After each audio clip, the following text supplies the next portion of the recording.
Good morning, everybody. And this is the end of our Greece week. And we have been hosting this week my friend Jesse Blackwood. Good morning, Jesse, or should I say Kalimera? Kalimera. Yeah, good morning. Good morning, everybody. Or if you're tuning in from Greece, Kalispera, I suppose. And actually, we have had a lot of Greek viewers, so it's nice to see people represent here in Greece on our broadcast this week. So we have been exploring Jesse's point of view on Greece, which has been primarily off the beaten path Greece and also Greek islands. So today, what we thought would be fun is for Jesse to kind of do a little slideshow for you. He's going to show you some of his beautiful photographs. You're a very talented photographer. And he also has some little video clips of him talking in different places that he wanted to show you. So it's going to be kind of a combination video photo presentation. Just a heads up, because this is a technologically challenging thing to be doing, live streaming online. Please excuse us if there is some audio or video kind of lag, because we are trying to push the limits of what's possible on technology right now, right, Jesse? Yeah, that we absolutely are. And I want to echo something you said, Sarah, which is that this is my perspective. You and I, we're although we work as guides, bringing people around countries, we're not. I at least am not a registered local Greek guide. There are people who know way more about Greece than me. Nevertheless, I've learned a little bit through my travels, and what little I know, I love to share. So today, as Sarah said, it's going to be a combination of sharing some of that beauty, but also some of the fun of those places. And a few of the videos have explanations while I'm in places. Many of them are just there to share some of the beauty of those places and some of the fun activities that I've had. And actually, every one of these videos and pictures is taken during the pandemic. So it's worth noting that you can travel and you can visit these places and have this kind of experience. And that was, of course, previously. So now it's becoming increasingly easy. So anyway, without further ado, well, I'm going to go. Sarah, just to let you just sort of know, I'm going to be kind of off in the background, and I'm going to be keeping an eye on questions. So if anybody has questions, please go ahead and put them into the Facebook feed. And at the end of the presentation, I will communicate those to Jesse. So have fun, and I'll see you at the end of the presentation. All right. Thank you so much, Sarah. And we will go ahead and get started. We are going to get started with the Acropolis in Athens.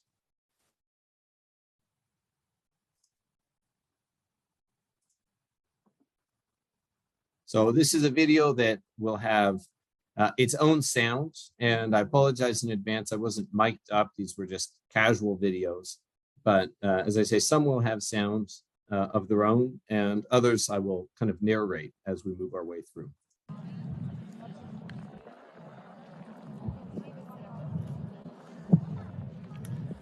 Hey everybody, Jesse Blackwood here with Olympia Travel, and I am standing at the Acropolis of Athens. Acropolis is a word that means the highest point, and we're standing at the highest point of the city of Athens, and this was where they built their temple. Now, you might wonder, why would you build a temple at the highest point instead of at the most accessible point? And I think the answer to that is that human life isn't just about convenience or doing what's easiest. It's about maintaining your aspiration towards the highest level of possibility. And that's what this Parthenon represents. It's the highest possibility, the highest aspiration of human life. It was here that we discovered philosophy, democracy, the love of wisdom, the sciences, so much that gives meaning to our own daily lives, to the society, to the things that we cherish most. They came here in this place because the Athenians, they aspired to the highest aspect of what it means to be human. So coming here, making the hike up to the highest point in the city, it's to remember that human life is an aspiration to those things which are most beautiful. and most worthwhile. Join us with Olympia Travel as we aspire to discover those things that make us who we are. Now, that was just a little introduction to some of the themes that we've already covered this week. Of course, we have already been talking about the way that as humans and as travelers to Greece, that we seek to re-encounter those themes that elevate us and that remind us that much of the dignity of human life is found in those things that we aspire towards. And here we have a little video of the theater. This is also on the Acropolis. The Acropolis would be behind us. This is the theater of Dionysius. And of course, the arts, like travel itself, is simply one of those wonderful ways that we experience that sense of elevation. I'll shut the sound off on this video because it's quite windy, but I wanted to share with you an evening view over this now modern city of Athens. You see how sprawling the modern city is, but everyone gets this view of the Acropolis at the height of the city, which is still there, and it's a wonderful time to visit if you are able to get there either early in the morning or late in the evening, as we were on this occasion, to enjoy the sunrise. Now here we have the temple of Hephaestus. And this is in the Agora. The Agora is that place we were speaking about earlier this week, where really democracy came to exist. And Hephaestus was the husband, legend, of Aphrodite, the goddess of beauty. And he was the god that made beautiful things. He was the forger god, the god of blacksmiths, so to speak, or metal workers, jewelers.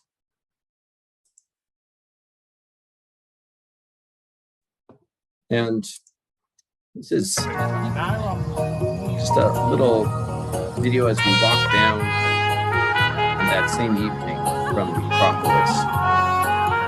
Get to appreciate the Roman Forum. The Romans actually, it was the Emperor Hadrian, and if you can see my mouse, you see this is Monastiraki. This is one of the great squares of Athens, and it's a lovely place to come after, or to set off to do your shopping or to go out and get something to eat. Off to the left of this photo, there are some amazing stores where you can pick up some tremendous local made goods, actually from all across the city of Athens. And was speaking of the Emperor Hadrian, you can just make out the remains of Hadrian's library, which are in the background here. Athens is it's a beautiful city to take a stroll in the evening. Now this is it for Athens, and from here we will move on to Delphi. Again, this is going to be a combination of videos and photos. Here we're looking at the Temple of Apollo, and we spoke about Apollo yesterday. He was the god of knowledge.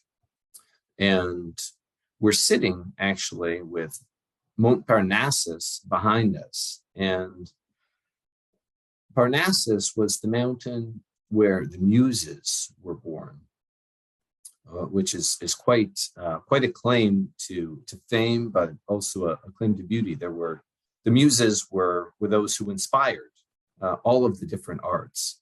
And so it's just what's a kind of wonderful pairing of imagery here between the sanctuary to Apollo, the god of knowledge, where you could come seeking answers in the ancient world. This was one of the most famous sanctuaries in the ancient world.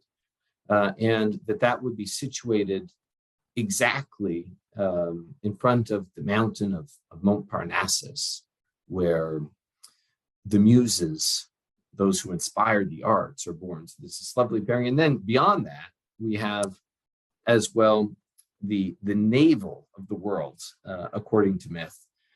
Zeus threw down a stone which landed in this very place. And according to the ancients, this was the very center of the world. The two angles flew from either edges of the world, which of course was flat at that time, and they met here at Delphi, the sanctuary to Apollo.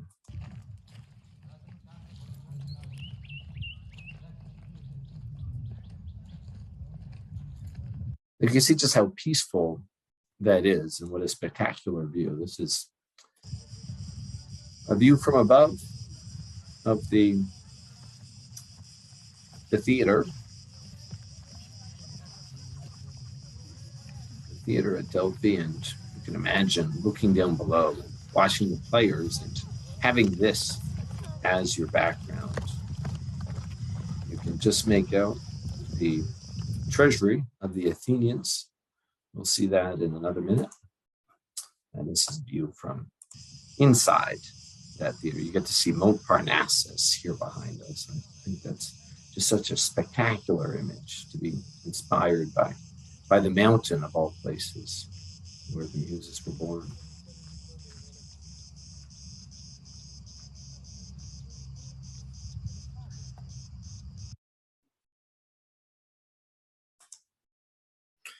Now, this is the town of Delphi, the modern town of Delphi, and I think no explorations, no pilgrimages, no voyages or journeys are complete without some delicious food. And this was actually, it was a fruit plate that they gave to us at the end of their meal, at the end of our meal.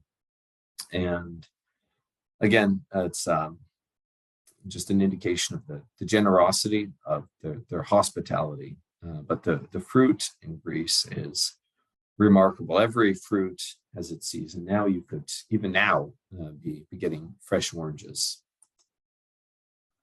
This is back to the sanctuary of Delphi.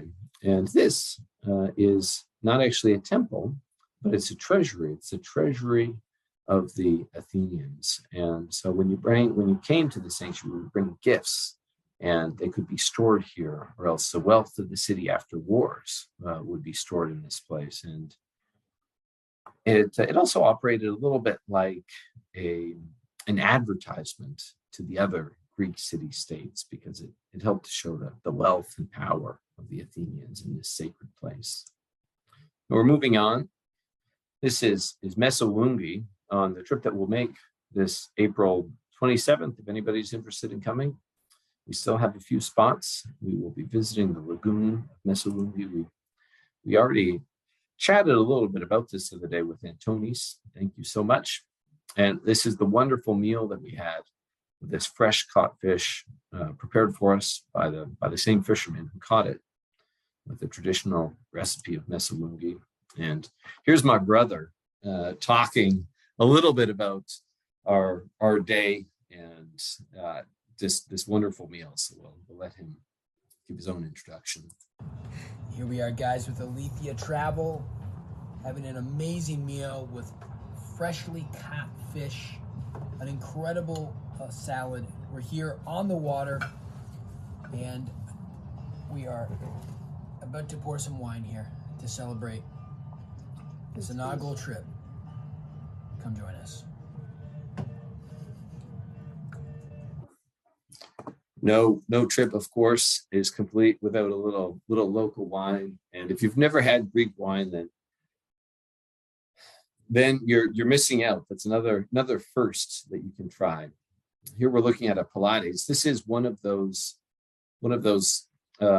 traditional fishing huts, you could say, built out over the water. And we talked about this the other day. How it was operated a little bit like a massive lobster pod. You can kind of see on the outskirt here how the nets are drawn to keep the fish on the inside of this traditional method of fishing.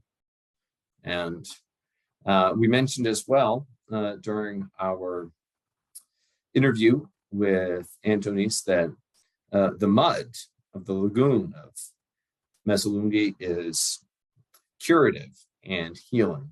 So here's my brother Tim again All right, guys, we're in Greece with Olympia Travel, and we've got some very Anti-arthritic mud. anti-arthritic mud, and I'm going for a full facial right now.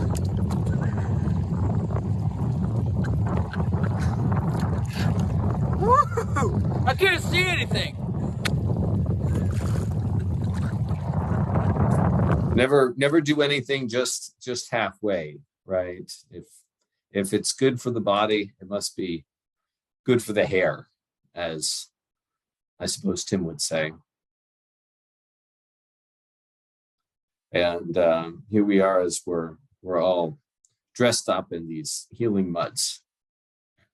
And again, this is just an aerial view of the lagoon of Mesolongi, that beautiful church.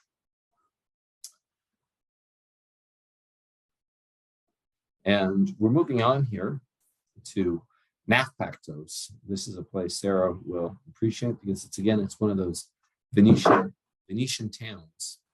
And we're up here at the castle built by the Venetians.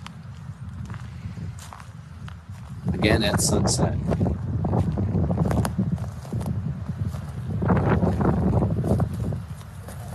I know that the video is going to not be as beautiful as this very place, but it gives you a sense of how lovely it is.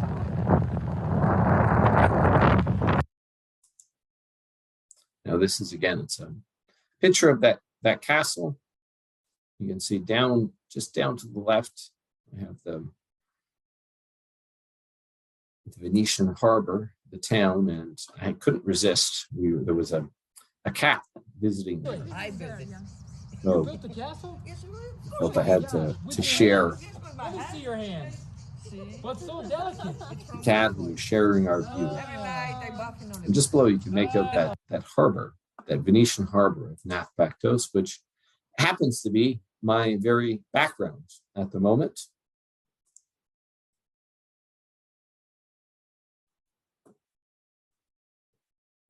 Now that is it for Nafpaktos.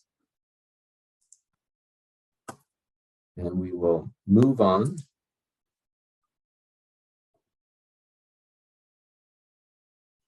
to ancient Olympia. We'll start here with ancient Olympia. Here, my friend Ioana, who will also be our guide this April, as we travel through these same places in Greece, is explaining the temple of Zeus. And I know the Olympics are going on right now, so it's kind of an interesting coincidence. But there are a couple of parallels that we can still tie between the ancient Olympics and those today. Of course, athletes then also aspired, and it was a sanctuary to Zeus, right? It was a sanctuary. It's a holy place, and the sanctuaries in Greece were shared by all of the Greeks.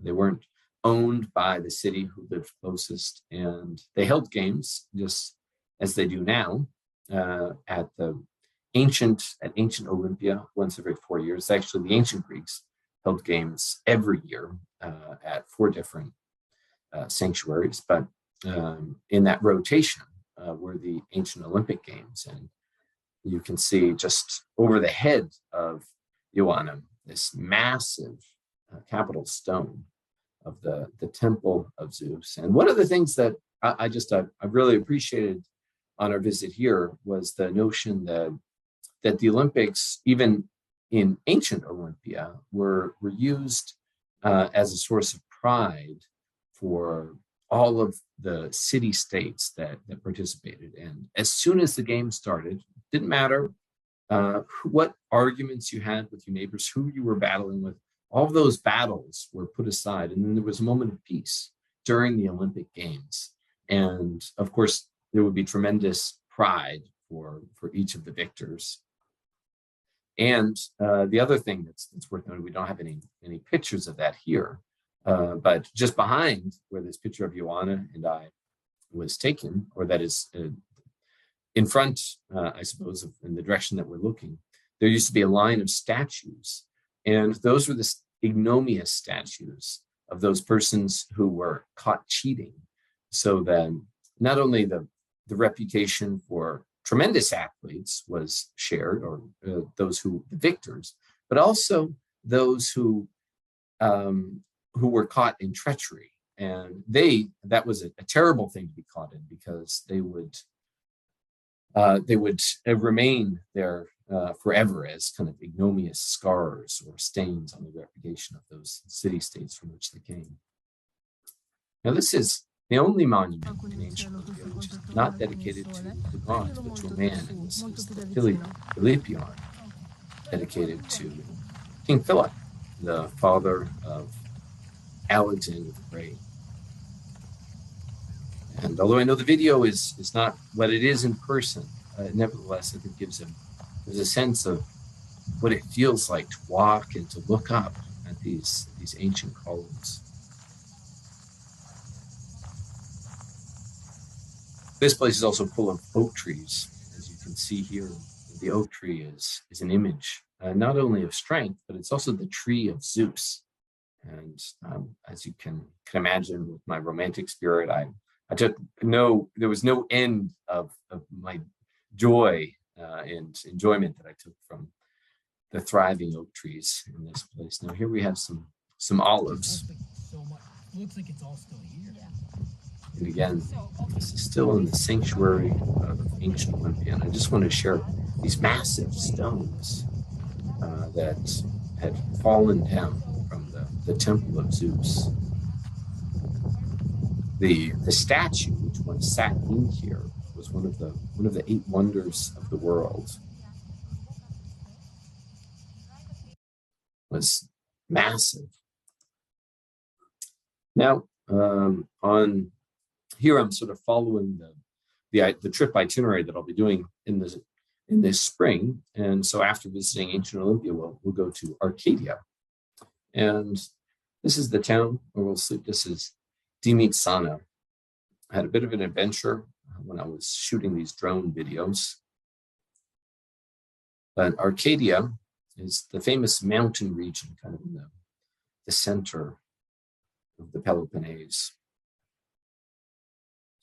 And not many American tourists go there, but it's famous among the Greeks, which is one reason I wanted us to go there, is to sort of travel like locals. And here we're leaving the rubble. You can see on the right, on the bottom here, you can see the ancient stone ruins of Philosopho monastery, of the philosopher monastery that was about 1,000 years old. And that was where Sarah and I were chatting about this the other day, where the patriarchs of Greece were educated all throughout the Ottoman control. And now we're heading to a monastery. This is this is St. John Prodromo. It's St. John the Forerunner. Of course, that's St. John the Baptist. And here there are frescoes painted inside these caves, 500 years old. And again, you walk just below the tree line here and make a little pilgrimage to visit this monastery. And the monks will greet you with some sweets and also some coffee, and take time out of their day to chat with you and to share your joys or your sorrows. And again, it's just a beautiful image, I think, of what the monastic life can be, although they will be living in quite a solitary way here. It's lovely that they take this time to welcome travelers and visitors. There's a view of, again, St. John Prodromos. And this is the other at the other side of the gorge. This is where our hike will start as we walk from one to the other. And again, it's not again, the video will only share so much, but I wanted wanted to share it and play it because I think even though it's kind of dark and it's hard to make out the frescoes, it gives you a little bit of the sense of the peace and the serenity and the mystery of that place. Now, this is new philosopho. See the image of Christ. Of course, it's an Orthodox church. But it's marvelously colored.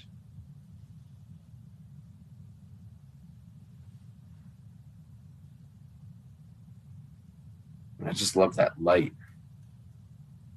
pouring in from the windows. Now, in between these monasteries, that's a great face on me. In between these monasteries, there is the gorge, the Lucius Gorge, which is a beautiful, actually, let me go to the next picture here, which has this beautiful stream, a river running through it. It's a very, very fast, very, very cold river. And although it's hard to tell, this is where that picture was taken before. And this is about 5 meters up. It's quite high. Zeus was bathed as a child by the nymphs in the Lucius River. And I thought I had seen some locals jumping off this rock. So I thought I might try to do it myself in the same spirit of Zeus's baptism by the nymphs. So here we are again with my brother Tim. Hey guys, we're here in the Lucius Gorge in Greece. This is where Zeus bathed as a child, and we got to go for it. We got to jump. Ready? Here we go. What is it? We want to go to 0.5 now. 1, 2, 3. A little reminder that I suppose travel, of course, we learn inevitably. Whatever we do, we learn when we travel. But one of the great ways of learning is also to have fun and to risk, to take risks, I suppose. It helps us to get out of our bubble. Again, back at the Lucius Gorge. Now, that is it for Dimitsana, the Lucius Gorge, and ancient Olympia. I'll stop sharing here for a moment, and we will move on to our next stop. Our next stop will be Mycenae. And we spoke briefly about Mycenae the other day. The capital of Mycenae is Kalamata, but it's all the way on the southern part of the Peloponnese. And so it's about as far as you can get while staying on the mainland of Greece, away from Athens. And that is moving south. This is a little image of Coroni, which is the town where Maria and I lived. It's there very close to Pilos. And you can see leather sandals are being advertised here because there's a leather shop just across the street. And the order of these photos didn't seem to come out as I hoped, but this is a lovely market. You can buy everything fresh, virtually the entire year round. You just go, and this woman is selling things that she grows primarily in her own gardens. And this is my friend Gal. She's a jewelry maker. And here we have some more images of Coroni. I wanted to share this place with you because this is the fish stand, and we'll have some videos of the fishermen's boats a little bit later. But it's here. They come in about 10:30 or 11 o'clock every day with, if it's not too windy, that is, if they can get out, and they sell directly whatever they've fished to the locals of Coroni. And here we are enjoying another local meal, my brother Tim and I again. And this, again, I started here because I wanted you to have a little bit of that texture of the place.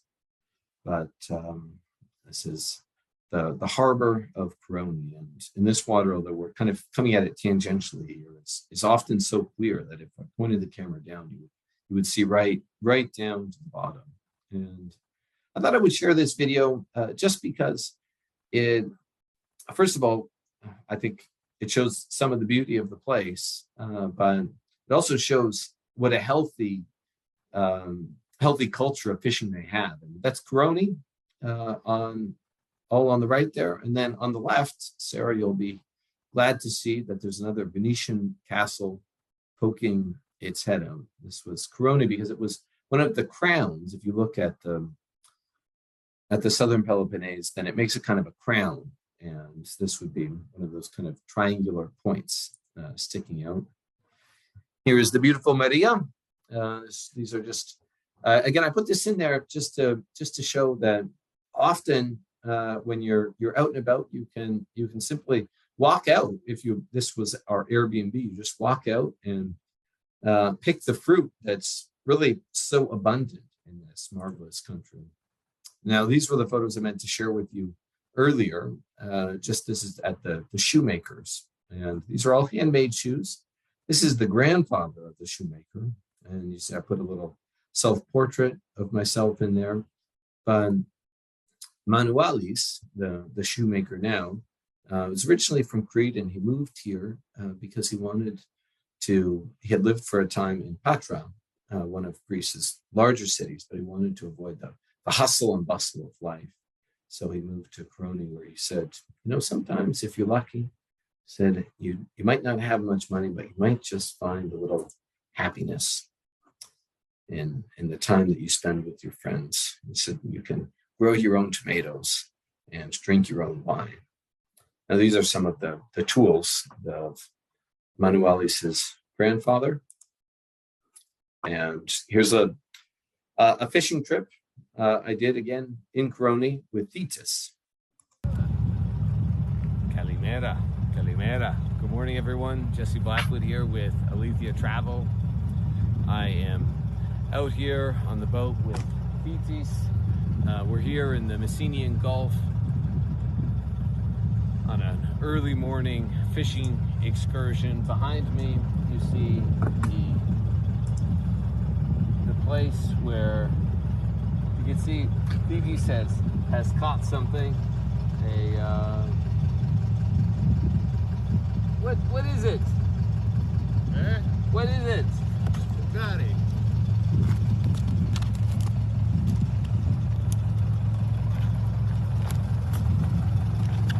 Coral.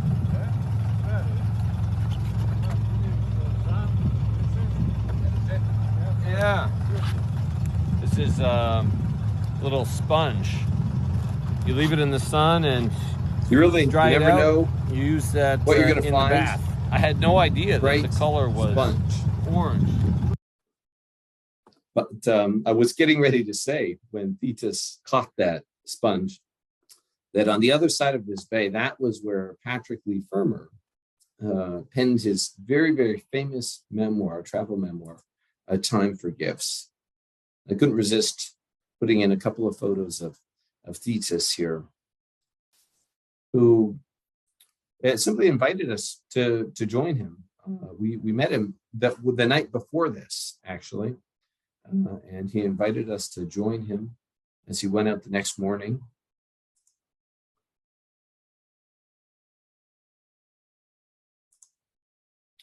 Again, this is the little oleander growing beside the fish market. Now, this is another Venetian castle. I had to put this one in here for you, Sarah. This is Mycenae, which is on the other side from Coroni. And I put this in a little bit longer video because I just thought that this Venetian castle was so beautiful. And behind this Venetian castle, you have the island of Sapienza. That's the island of wisdom. And one of the excursions we'll be doing this April is we've chartered a couple of sailboats, which will bring us from Pilos, just a few kilometers from here, out of the Bay of Pilos, where the wise King Nestor from Homer's Iliad and Odyssey ruled. And we'll kind of sail along this coast past this lovely Venetian castle, and then we'll do a tour around the island of Sapientia, where there's some ancient sarcophagi from ancient Greece. Again, I just couldn't resist that kind of poster child moment with the island of Sapientia in the background. Naturally, videos they don't do it justice.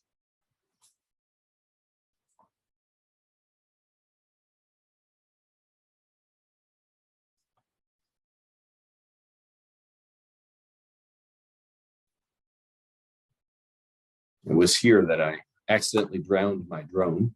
I had to sneak out through the water. That's a story for another time, Sarah.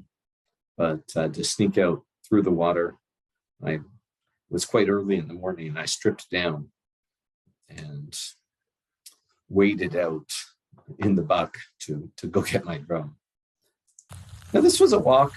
This is a walk in, again, it's still very near Methone, just to share some of the beauty of nature in this place. And this is a town in Ripina, famous for its olives. And I wanted to share this view overlooking the bay. Evening light overlooking Methone and the island of Sapienza. Looks a lot like Italy.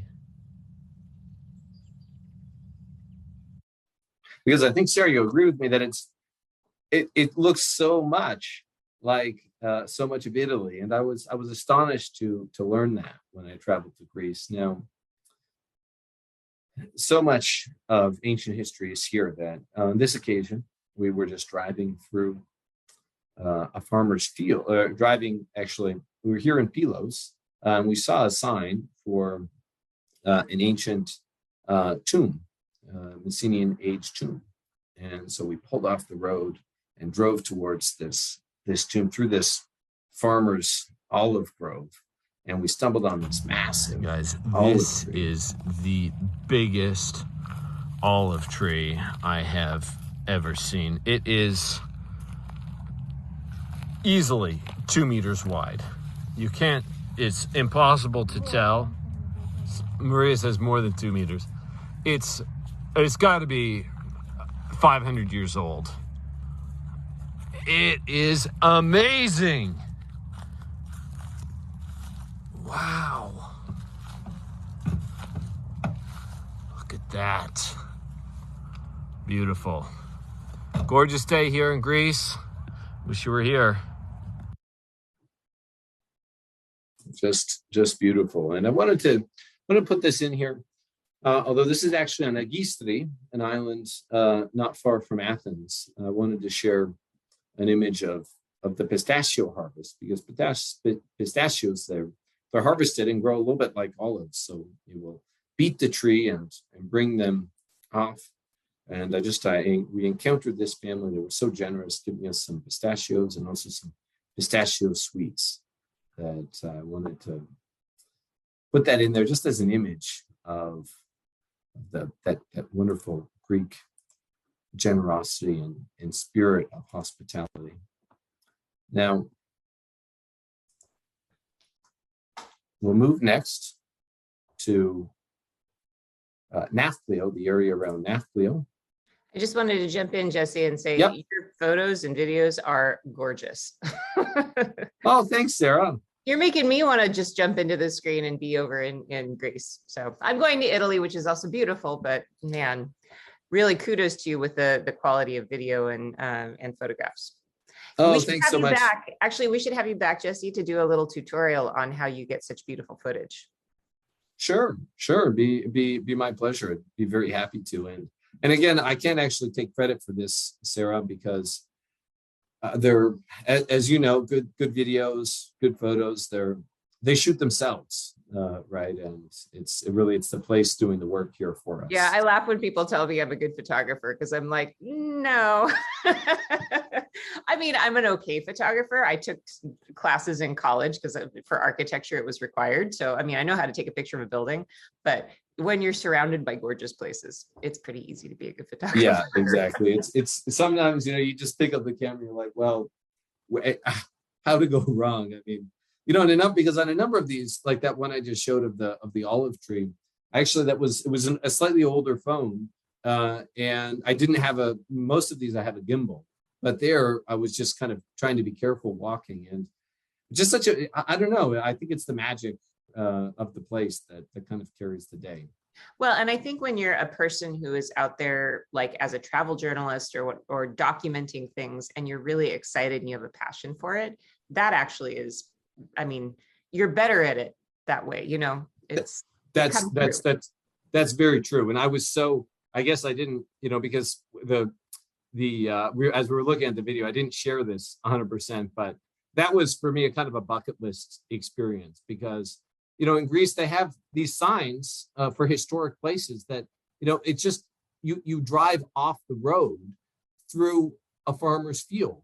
And so it was a sign for a thalos, for a Mycenaean age tomb from the 8th century BC.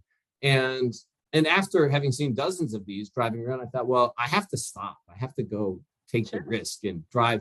And so you're driving, through this canopy of olive groves. And no, really, it is. So you're right. In that instance, it was one of those experiences for me that I'll actually never forget.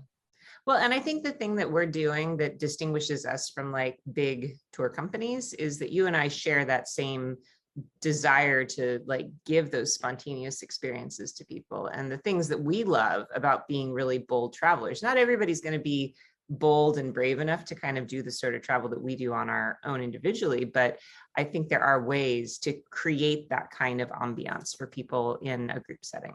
So that's what I agree. And I don't, again, we've talked a little bit about this before, but I think that what we can give to people are connections that we've built over the course of time that might be harder to stumble in on your own. Now, if you're just looking to get your ticket reserved at the Coliseum, well, you can go with anybody, right? I mean, that's not really, and you and I although we love the Coliseum, it's not what motivates us to want to bring people over. I think that's fair to say. No. Domus Aurea, maybe that's something different. yeah, that's true. I like the Coliseum, but after having seen it about 5,000 times, I still love it, but it's, exactly. Anyway, didn't want to like get in the middle of your flow, but I just did want to make that comment. Oh, no. Thanks for jumping in there. I hope everybody out there is enjoying this. This is a little bit of an experiment trying to bring you guys a video clip presentation, but I think it's really interesting. So let's go ahead and keep going with you, Jesse. I'm going to disappear again. We're going to head now over to Nafpaktos, the region or the area around Nafpaktos. We chatted a little bit. Oh, geez, that's a great face, isn't it? Chatted a little bit about that. That was the one-time capital of modern Greece. And here we are in Epidaurus, the ancient sanctuary of healing. Hey everyone, Jesse Blackwood here with Olympia Travel. My dad's a doctor. I grew up wondering where hospitals came from. And they came from here. We are standing in Epidaurus, the ancient sanctuary of healing. This is the original hospital, but hospitals 3,000 years ago weren't like they are today. Instead, people would come from all over the world and they would sleep here. The very building that we're standing in is where they would come to sleep. And they didn't just come to sleep because rest was important. No, they came to sleep because they thought the god Asclepius would come here and visit them in their sleep. And he would tell them, whisper in their ear, what they needed to be healed. They didn't just sleep either. They came. This was an ancient complex with baths where you could be cleaned and purified, with temples where you could give thanks, with ancient entrances where you would make the journey towards your own desire to be healed. And that's what we do with Olympia Travel. we make that journey to discover the history that makes us who we are today.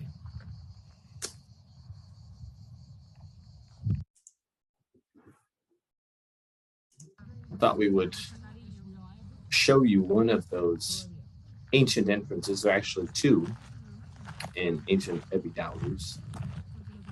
But again, one of the joys of traveling in the pandemic is that you can see social distancing in a place such as this was quite easy because we were among the only visitors while we were there. Just a beautiful image of, I think, a threshold as you look at this ancient entrance into the sanctuary of healing, and we can again begin to think what thresholds mean, right? How setting out on a journey, it can bring us, of course, just from one place to the other, but then what that means for us personally. The images are the metaphors, as we've been speaking about all week.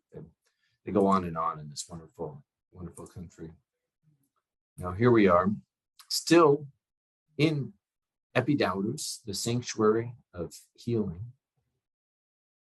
And of course, here as well, they have a theater. And this is a really, really remarkable place because from every seat in this theater, you can hear the speaker or the players. Here I'm actually reciting one of my favorite poems, or reading one of my favorite poems, Tennyson, or Ulysses by Lord Tennyson. There was a lot of wind, so I didn't put the audio in this video.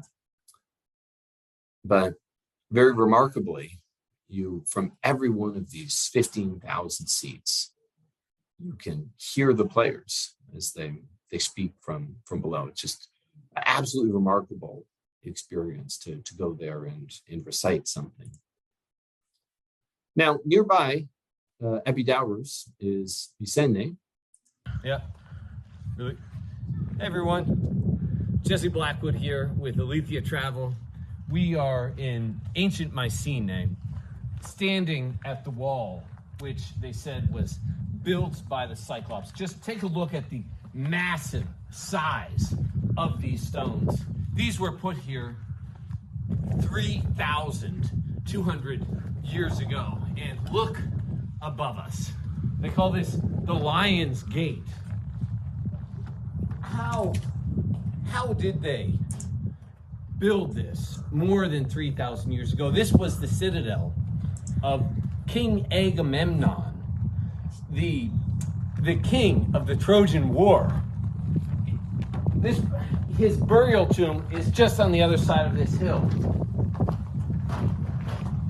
Here you're walking through the space of legends and heroes. Theseus, one of the great all-time Greek heroes, was said to be the founder of this very city.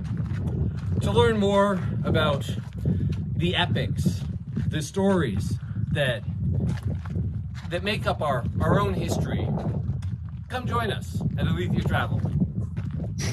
Of course, that's the same Theseus that Vasiliki was telling us about yesterday. And just as Sarah was saying, you come into these places and it's so beautiful that really all you sometimes have to do is pick up the camera. Don't have enough time, dude.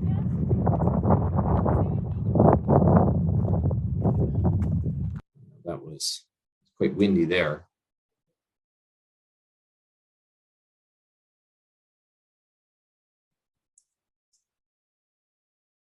This is the view from above the ancient fortress.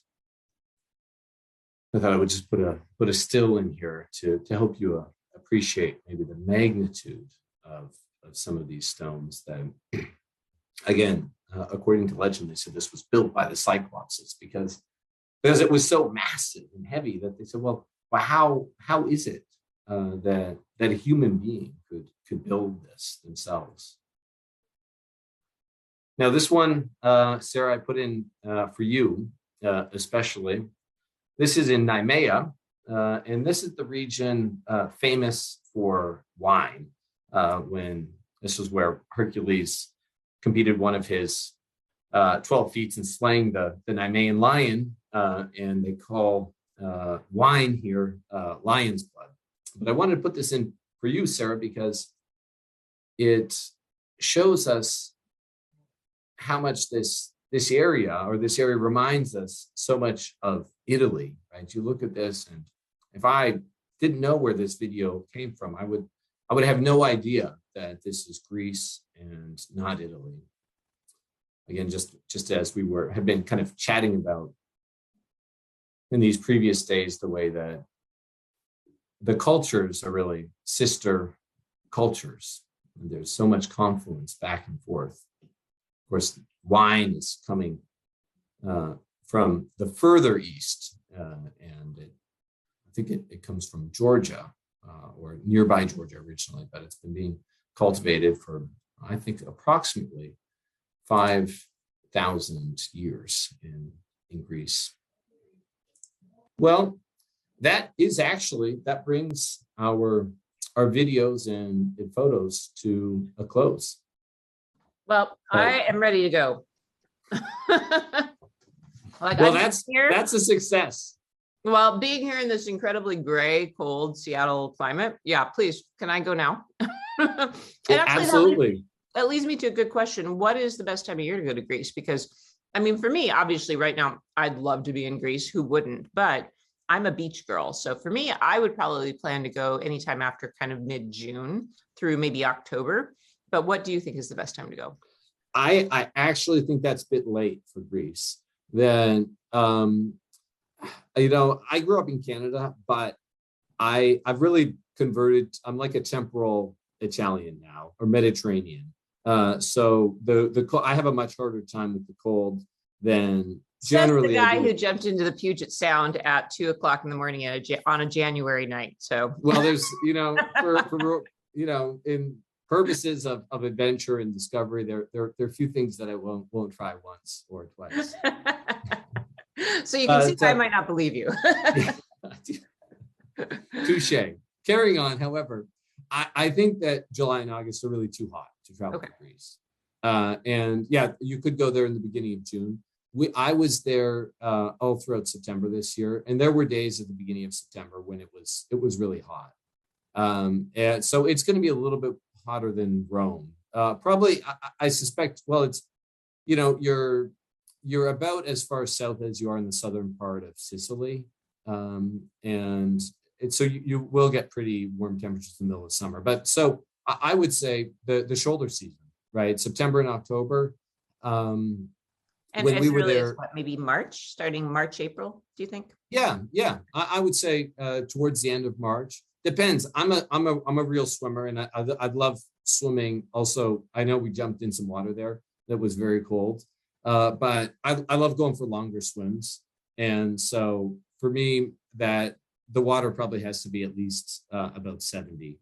And it's a funny thing because I know that sounds like a weird thing to plan your trip around, but for me, I really, really prefer the Mediterranean after about first week of June, because it seems like, oh, it's going to be May or June. The water in the Mediterranean is going to be nice and warm, but that's not really true.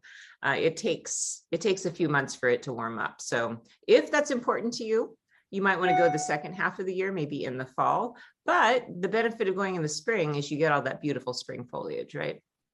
Yeah, you get all that. And I mean, there's probably not really a wrong answer. I would go when you can go. However, you are right. You are right to think about the swimming, and it's going to be when we were there throughout all of not this last fall, but the fall before. We swam every day through November, and then again we were in Europe, so it was the water temp only got down to about 18, which was probably 65. And so the fall it will kind of prolong a little bit more, I think. But yeah, so well, there you go. I think that this has been a fabulous week in Greece. And of course, if you are interested in traveling with Jesse, you can see what he's doing on his website, alithiatravel.com. And yeah, I really wish you well, Jesse, in your new adventure and your new endeavor. We're both taking off and spreading our wings and doing our own thing. And I think it's an exciting thing to watch. So I appreciate it. Is, and I really, I'm glad to share this journey with you. I know we're on kind of parallel tracks, but I really appreciate your spirit of generosity and encouragement and adventure. So I want to thank you for that, Sarah. Yeah. Hey, more the better. I think everybody's got I love what you're doing. And I think that you've got a great future ahead of you. So whatever I can do to help. So thank you guys all for watching this week. And we're going to post some of this stuff to YouTube. So if you want to rewatch any of it, we'll put it up there. Also, just to remind you of what's going on next week. So I have been doing my weeks with themed friends throughout the world. I'm actually going to be on the road next week. So luckily, I just in the middle of Jesse's presentation got the message that our PCR test came back good. So kids and I are getting on a plane tomorrow and heading to Italy. So starting on Sunday, Monday, you're going to start getting live broadcasts with me and the kids live in Italy. So that'll be 2 weeks of virtual travel. And just as a little reminder, the virtual travel is expensive for us to produce. So just want to remind you that those of you who'd like to support my work, please check out my Patreon. It really, really makes a difference and allows us to take these great adventures. So it's patreon.com/adventures with Sarah. So thank you so much, Jesse. And we will see you again soon, hopefully in Greece. Yeah, hope so. Thanks so much, Sarah. Thank you, everybody. Ciao, ciao, and buon viaggio.